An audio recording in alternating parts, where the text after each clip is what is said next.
Hello दोस्तों, कैसे हैं आप सब। उम्मीद करता हूं आप सब लोग अच्छे होंगे और आपकी तैयारी की प्रक्रिया बेहद शानदार तरीके से चल रही होगी।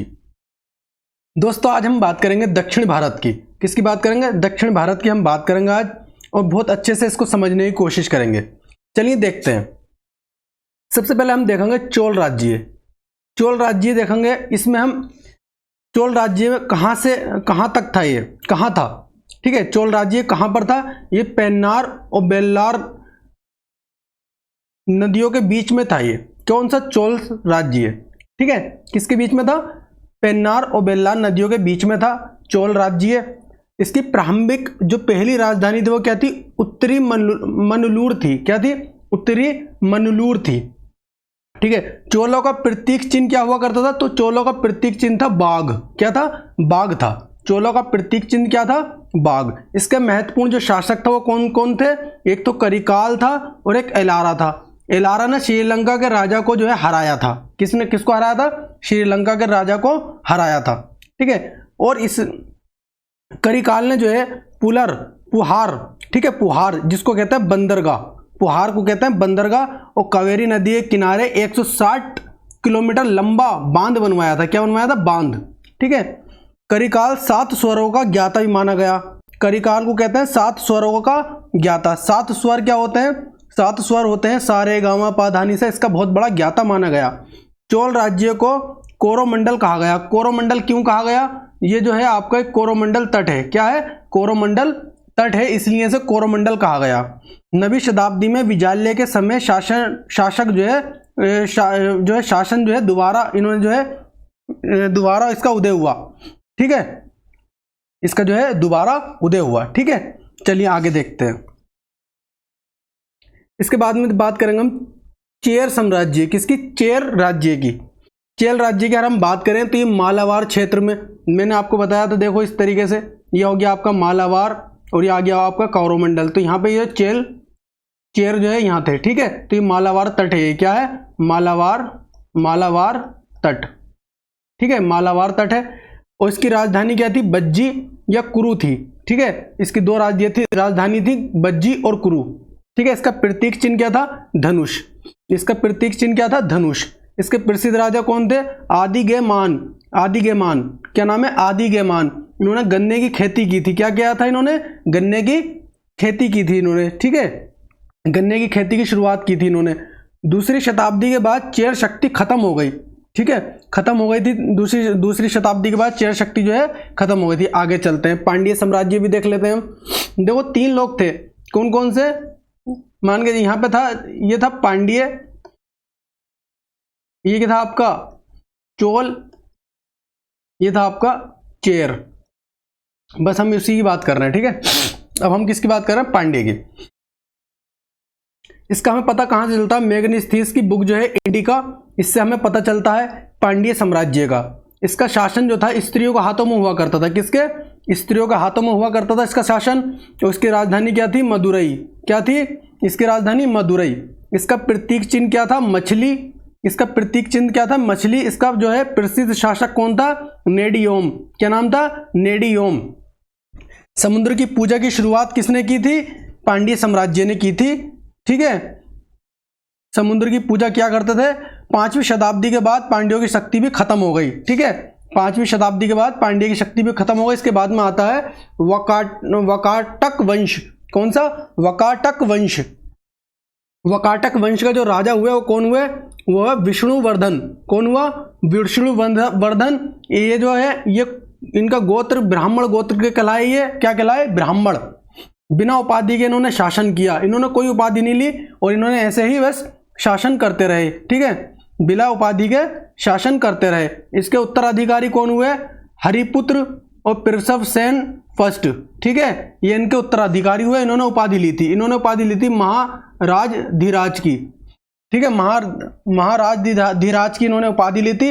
इन्होंने 4 अश्वमेध यज्ञ कराए थे, जिसमें 2 वाजपेयी यज्ञ कराए थे इन्होंने। ठीक है, सेतुवध काव्य कीर्ति जो राम की लंका का विजय है उसके जो है इन्होंने इसका जो है काव्य कीर्ति का वर्णन किया है। ये इनकी एक काव्य कृति है जिसमें कि राम की लंका का विजय का वर्णन है। ठीक है, चलिए आगे देखते हैं। वटाकक वंश के बाद में फिर 2 अलग अलग राज्यों में विभाजित हो जाता है, नागपुर और बरार। बरार में हरिसेन और नागपुर में जो है रुद्रसेन सेकंड, चंद्रगुप्त सेकंड की जो पुत्री है प्रभावती, जो प्रभावती थी उसकी जो है शादी हुई थी किसके साथ में, ठीक है, इसके साथ में हुई थी शादी रुद्रसेन सेकंड के साथ में। पृषभसेन ने सेकंड के बाद उसका राज्य बरार शाखा में के बकटाका हरिसेन के हाथों में पहुंच गया, ठीक है, इसके हाथों में पहुंच गया था। और इसका पता हमें अजंता की 16वीं गुफा से पता चलता है। कौन सी? अजंता की 16वीं गुफा से हमें इसका पता चलता है, ठीक है, अजंता की 16वीं गुफा से इसका हमें पता चलता है। इसके बाद वटाकक साम्राज्य छिन्न भिन्न हो गया, मतलब इसके बाद वटाकक राज्य जो है ना बिल्कुल छिन्न भिन्न हो गया, मतलब ये वो था कि बस खत्म ही हो चुका था। दक्षिण में चालुक्यों का शासन हो गया, ठीक है, दक्षिण में किसका? चालुक्यों का शासन हो गया। कर्नाटक में कदम्बों का शासन हो गया। महाराष्ट्र में कलचुरी का शासन का अधिकार हो गया, ठीक है। इन्होंने जो है यहाँ पे जो है इस तरीके से उन्होंने अपने आप को जो है स्वतंत्र घोषित कर लिया था। इसके बाद में हम देखें कदम वंश। देखिए कदम वंश में जो है इसकी राजधानी जो थी वैजयंती या वनवासी, ठीक है, वैजयंती या वनवासी दोनों में से किसी का भी कह सकते हैं, ठीक है। संस्थापक इसका मयूर शर्मन था। इसने 18 अश्वमेध यज्ञ करवाए थे। इसका क्षेत्र जो था वो उत्तरी कर्नाटक था। क्या था? उत्तरी कर्नाटक इसका क्षेत्र था। इसका पता हमें कहाँ से चलता है? तालमुंड, ठीक है, तालमुंड के अभिलेख से हमें इसका पता चलता है, ठीक है, तालमुंड के अभिलेख से इसका हमें पता चलता है। आगे बात करेंगे हम गंगवंश। देखिए गंगवंश की जो राजधानी थी कोलार, बाद में तालकांड हो गई थी, तालकांड, ठीक है। तो कोलार को जो है स्वर्ण की खानों के लिए प्रसिद्ध था ये, ठीक है। कोलार क्या था? स्वर्ण की खानों के लिए, सोने की खानों के लिए प्रसिद्ध थी। इसका शासक था कौन सा? दुविनीत। कौन था शासक? दुविनीत इसके शासक थे। छठी सदी में पल्लवों के स्वतंत्र, जो पल्लवों से इन्होंने स्वतंत्र करवाया था अपने आप को, किसने? गंगवंश ने। किससे स्वतंत्र करवाया था इन्होंने? पल्लवों से। इसका उत्तराधिकारी कौन हुआ? श्री हर्ष। इसने उपाधि ली थी महाराजधिराज की। किसकी? महाराजधिराज की उपाधि ली थी इसने। पुलकेशन सेकंड ने इसको अपने अधीन कर लिया था। किसको? ठीक है, गंगवंश को। आगे देखिए बादामी के चालुक्य। बादामी के चालुक्य, इसकी स्थापना पुलकेशन फर्स्ट ने की थी। किसने? ये आप ध्यान रखेंगे, पुलकेशन फर्स्ट ने की थी। 6ठी शताब्दी में पश्चिमी दक्कन में राज्य स्थापित किया गया। और ब्रह्मा मनु चंद्र की इनके वंशज माने जाते हैं कि ब्रह्मा और मनु चंद्र के वंशज हैं ये। और इसका उत्तराधिकारी कौन हुए? कीर्तिवर्मन फर्स्ट। कौन हुए? कीर्तिवर्मन फर्स्ट। इन्होंने उपाधि ली थी पुराक्रम की और सत्यश्रेय की, ठीक है, सत्यश्रेय की इन्होंने उपाधि ली थी। पुलकेशन सेकंड ने इस वंश के महान शासक हुए। पुलकेशन सेकंड इस वंश के महान शासक थे। कदम्बों को और हर्षवर्धन को इन्होंने हराया था। इन दोनों को जो है इन्होंने हराया था। इसकी हमें जानकारी कहाँ से मिलती है? रवि कीर्तन के अभिलेख से मिलती है, जो कि कर्नाटक में है। कहाँ है? कर्नाटक में। रवि कीर्तन का अभिलेख कहाँ पर मिले? कर्नाटक में। पुलकेशन सेकंड की बात करते हैं। ईरान के साथ इनके राजनीतिक संबंध बहुत अच्छे हुआ करते थे। पुलकेशन सेकंड के बेंगी को जीता और इन्होंने अपने भाई को जो है विष्णुवर्धन को यहाँ का शासक बना दिया, ठीक है। हैंगस्वैंग इनके दरबार में था। पल्लवों के शासक महेंद्र वर्मन को हराया था इन्होंने। पल्लवों के जो शासक थे महेंद्र वर्मन, इनको हराया था। महेंद्र वर्मन के उत्तराधिकारी ने श्रीलंका के राजा के साथ मिलकर जो है पुलकेशन सेकंड को हरा दिया था, ठीक है। इन्होंने किसको? महेंद्र वर्मन को हराया था। फिर इन्होंने महेंद्र वर्मन के जो उत्तराधिकारी थे, उन्होंने श्रीलंका सोचा कि लाओ अब इसको पुलकेशन को कैसे हराया जाए।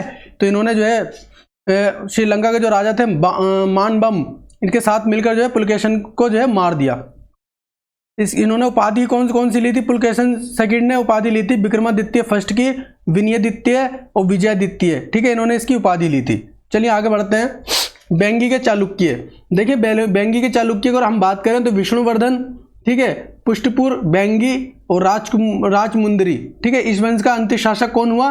विजयादित्य जो है इसका अंतिम शासक हुआ। इन पल्लवों को गंगवंश और राष्ट्रकूट और पांड्य, इनको सबको हराया था इसने।